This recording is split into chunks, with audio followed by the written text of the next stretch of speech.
আচ্ছা আবার আপনি আমাকে একটু কথা বলেন। যাই দিয়ে বানায়, এখন বানানোর উপরে যদি আমাকে প্রশ্ন করেন, আমার কিছু বলার আছে। এমন অবস্থা হয়ে গেছে কোনটা যে আসলে সত্যি কোনটা মিথ্যা বোঝার কোনো পথ নেই।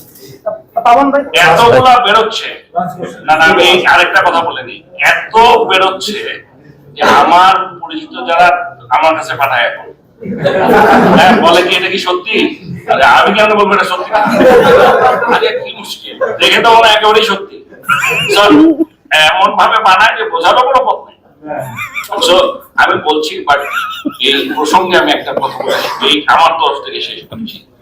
একটা জিনিস আপনাদেরকে বলে রাখি, এই যে সমস্ত মানুষের, আপনাদের সাথে আমার বহু বছর হয়ে গেছে অলরেডি,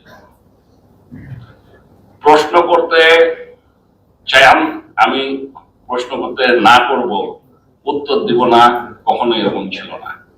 ঠিক হোক ভুল হোক, যা আমার মনে হয় আমি সবসময় আপনাদেরকে বলে আসছি, যেটা করেছি কখনো কিছু লুকানোর কোনো ব্যাপার নেই।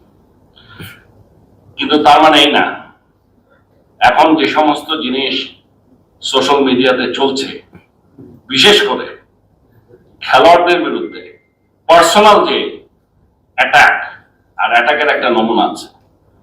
টিম হেরে গেলে, টিম খারাপ খেললে মানুষজন ব্লাক করবে, খারাপ কথা বলবে, সেটারও একটা লিমিট আছে। কিন্তু কিছু কিছু ক্ষেত্রে এটা সমস্ত লিমিট ক্রস করে চলে গেছে। এইটা ইজ নো লঙ্গার, আমরা এটা অ্যাকসেপ্ট করবো না। এই জিনিসটা আপনাদেরকে বলছি।